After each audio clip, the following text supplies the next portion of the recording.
السلام علیکم ورحمۃ اللہ وبرکاتہ۔ آج میں آپ کے سامنے ایک ایسا سوال رکھنے جا رہا ہوں جس نے امت مسلمہ کے وجود کو لہو لہان کر دیا ہے۔ وہ کلمہ لا الہ الا اللہ محمد رسول اللہ، جسے پڑھ کر ایک کافر دائرہ اسلام میں داخل ہوتا ہے۔ آخر کیا وجہ ہے کہ وہی کلمہ پڑھنے والے کو آج ہم نے 1 منٹ میں اسلام سے خارج کر دیا؟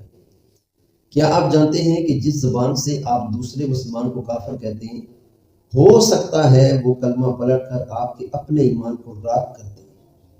آج کی ویڈیو آپ کے فرقہ وارانہ تعصب کے بتوں کو توڑ دے گی۔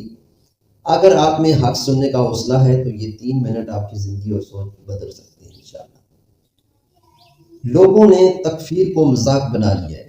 نبی کریم صلی اللہ علیہ وآلہ وسلم کی وہ حدیث یاد کریں جسے سن کر عرش کانپ جاتا ہے۔ صحیح بخاری حدیث نمبر 6103 میں رسول اللہ صلی اللہ علیہ وآلہ وسلم نے فرمایا، جس نے اپنے بھائی کو کافر کہا ان دونوں میں سے ایک پر یہ کلمہ لوٹ آئے گا۔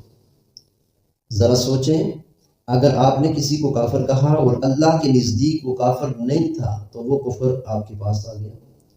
آپ نے تو اسے جہنم میں بھیجنا چاہا تھا، لیکن آپ نے خود اپنا ایمان داؤ پر لگا دیا۔ کیا آپ اتنے بہادر ہیں کہ ایک جذباتی نعرے یا فتوے کے بدلے اپنی آخرت برباد کر دیں؟ یاد رکھیں، کسی کو مسلمان بنانا محنت کا کام ہے، کافر بنانا تو صرف ایک سرٹیفکیٹ کی بار ہے۔ ناظرین اکرام غور کریں، تاریخ گواہ ہے کہ جب بھی مسلمانوں میں علمی زوال آیا، تکفیر کا فتنہ کھڑا ہوا۔ ناظرین، سب سے پہلے خوارج نے حضرت علی کرم اللہ وجہ الکریم جیسے جلیل القدر صحابی کو کافر کہا۔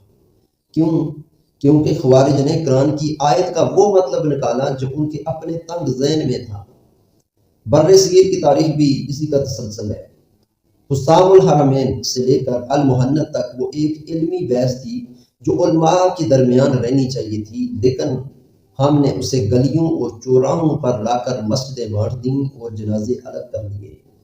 ہم نے وہ آیات جو بت پرستوں کے لیے تھیں اپنے ہی کلمہ گو بھائیوں پر فٹ کر دیں۔ کیا یہ علمی خیانت نہیں ہے؟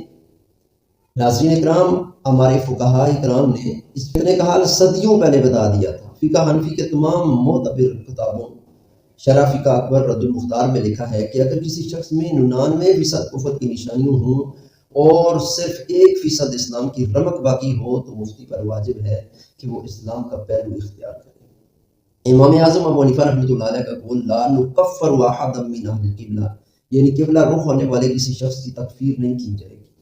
میرا سوال ان مفتیوں اور یوٹیوبر سے ہے کہ کیا آپ اس 1% اسلام کی بھی قدر نہیں کرتے؟